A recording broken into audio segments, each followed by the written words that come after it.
अस्सलाम वालेकुम।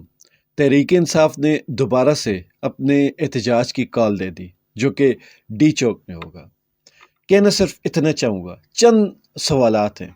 सबसे पहला सवाल वहीं से शुरू करते हैं जहाँ से पिछला धरना या एहतजाज कैंसिल हुआ था। हम बात कर रहे हैं अली अमीन गंडापुर की। अली अमीन गंडापुर अपने जो काफिला था उसको छोड़कर KPK हाउस गए। उसके बाद चराहों में रोशनी ना रही। वो रोशनी किसने बुझाई, किसने निकाली, ये आज तक खुफिया मंजर आम पर नहीं आ सका। ये एक बहुत बड़ा राज है। लेकिन आम फहम में लोग यही समझ रहे थे कि अली अमीन गंडापुर ने कोई डील की है। तो जो लोगों की आम समझ है उसके मुताबिक तो यही था कि अली अमीन गंडापुर ने इमरान खान के लिए कोई सहूलियात ली हैं या PTI के लिए कोई सहूलतें ली हैं। लेकिन जैसे ही अली अमीन गंडापुर गायब हुए उसके बाद वो KPK असम्बली में नमूदार हुए। उसके बाद से इमरान खान के ऊपर जो मुश्किलात हैं उनमें इजाफा होता गया।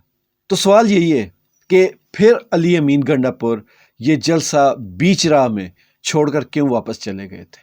और जिस तरह उनके ताल्लुकात हैं मोहसिन नकवी के साथ और बार बार इदारों के पास वो चाय पीने चले जाते हैं, तो उन ताल्लुकात के बावजूद इमरान खान से मुलाकात क्यों नहीं हो रही। इमरान खान का जो 22 अगस्त का जलसा कैंसिल हुआ था, उस जलसे में भी जो बंदा गया था आज़म स्वाति, वो अली अमीन गंडापुर के इंतहाई करीब समझा जाता था। तो क्या अली अमीन गंडापुर इस सारी चीज़ में PTI के लिए सहूलियात नहीं ले सकते, या सिर्फ उनका किरदार इदारों के पास और मोहसिन नकवी के पास चाय पीने का रह गया है। दूसरी चीज़, पाकिस्तान तहरीक इंसाफ जो कह रही है कि हमें 14 तारीख तक या एहतजाज से पहले पहले अगर हुकूमत ने इमरान खान से मिलने की इजाज़त ना दी तो फिर ये एहतजाज ज़रूर होगा। मतलब कि इसमें थोड़े डाउट्स हैं। तो जब डाउट्स हों तो फिर अवाम कैसे निकलेगी। अवाम हर बार आपके पीछे निकली, लेकिन इस बार वो हमेशा पाकिस्तान में कहा जाता है लोग नहीं निकलते, लेकिन अब मैं कहता हूँ लोग निकलते हैं। लोगों के आगे खड़े होने वाला कोई नहीं, उनको लीड करने वाला कोई नहीं।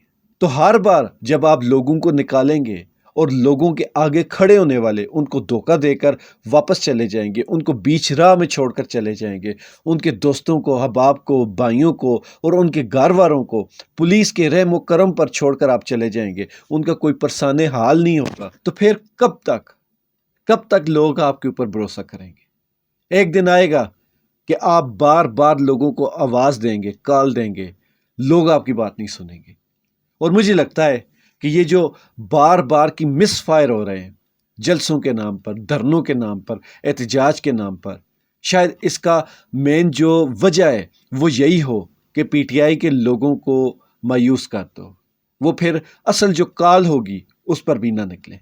इस बार भी लोग यही सोच रहे हैं कि निकलें या ना निकलें। वो डबल माइंडेड है, डाउट में है कि हम पूरी तैयारी करें, हम अपना काम छोड़ें, अपना रोज़गार छोड़ें, अपनी जॉब छोड़ें, उसके बाद हम जाएं, शेल खाएं, डंडे खाएं, फिर क्या पता कब PTI की क़यादत पीछे की तरफ बैकफायर कर जाए। तो पिछले कुछ अरसे में जो कुछ हो रहा है, मैं बार बार कह रहा हूँ, लोगों को समझ नहीं आ रही कि ये आपके साथ ड्रामा किया जा रहा है। जहाँ तक इमरान खान की बात है, इमरान खान की जो मुलाकातें बंद की हैं वो इंसानी हकूक़ के इंतहाई खिलाफ है। कोई भी जेल में हो बंदा, उसका ये बुनियादी हक है कि उसकी मुलाकातें नहीं बंद की जा सकती। कम से कम उसके वकील और डॉक्टर के साथ उसकी जो मुलाकात है वो होनी ही चाहिए।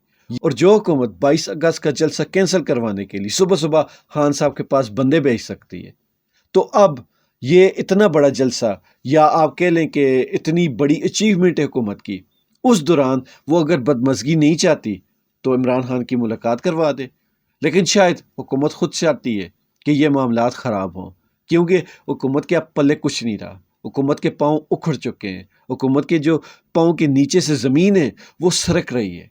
तो हुकूमत चाहती है कि किसी तरीके से भी उनको फेस सेविंग मिल जाए, और फेस सेविंग ऐसी ही मिलती है कि आप चलती हुई हुकूमत के बीच में कोई ना कोई ऐसा फसाद बर्पा करें जिससे आपको बाद में सारी ज़िंदगी एक फ़िक्रा मिल जाए कि हमारी हुकूमत को चलने नहीं दिया गया। और जो मेरे पाकिस्तानी भूल चुके हैं कि जब नवाज शरीफ ऐसे ही बीमार थे तो हमारे चीफ जस्टिस ने कहा था कि नवाज शरीफ की ज़िंदगी की अगर हुकूमत गारंटी दे, इमरान खान की हुकूमत, तो फिर आप इसको जेल में रखें। اگر آپ گارنٹی نہیں دے سکتے تو پھر اس کو جیل سے نکال کر باہر علاج کے لیے بھیجیں۔ ایسے بھی ہمارے جج صاحبان تھے، چیف جسٹس، اور آج سب بنک پی کر سوئے ہوئے۔ اور دوسری، اس وقت عمران خان کی حکومت کو یہی بلاول، زرداری، نواز شریف، شہباز شریف، مریم، یہ سارے دھمکیاں دیتے تھے کہ اگر آپ نے ہماری باتیں نہ مانی تو ہم فیٹف کی جو کانفرنس تھی یا اس کے لیے اجلاس بلایا ہوا تھا وہ اٹینڈ نہیں کریں گے، نہ ہی آپ کو کرنے دیں گے۔ اور پھر انہی دنوں OIC کا اجلاس تھا، انہوں نے کہا ہم یہ بھی نہیں کرنے دیں گے۔ یہ تو ابھی 15 ممالک آ رہے ہیں، اس وقت 57 ممالک کے وفد آ رہے تھے۔ اس وقت انہوں نے روکنے کی کھلم کھلا دھمکیاں دی تھی۔ PTI نے بھی یہ کانفرنس، یہ جو شنگھائی کانفرنس ہے، یہ روکنے کی دھمکی نہیں تھی۔ ان کا ایک ہی مطالبہ ہے، یک نکتی مطالبہ ہے کہ عمران خان سے ملاقات کروائی جائے، لیکن انہوں نے تو سیدھی سیدھی دھمکیاں دی تھی کہ ہم یہ کانفرنس اور اجلاس نہیں ہونے دیں گے۔ تو میرے خیال میں اب لوگ جانتے ہیں کہ کون اس ملک کے ساتھ مخلص ہے اور کون اس ملک کے ساتھ غداری کر رہا ہے۔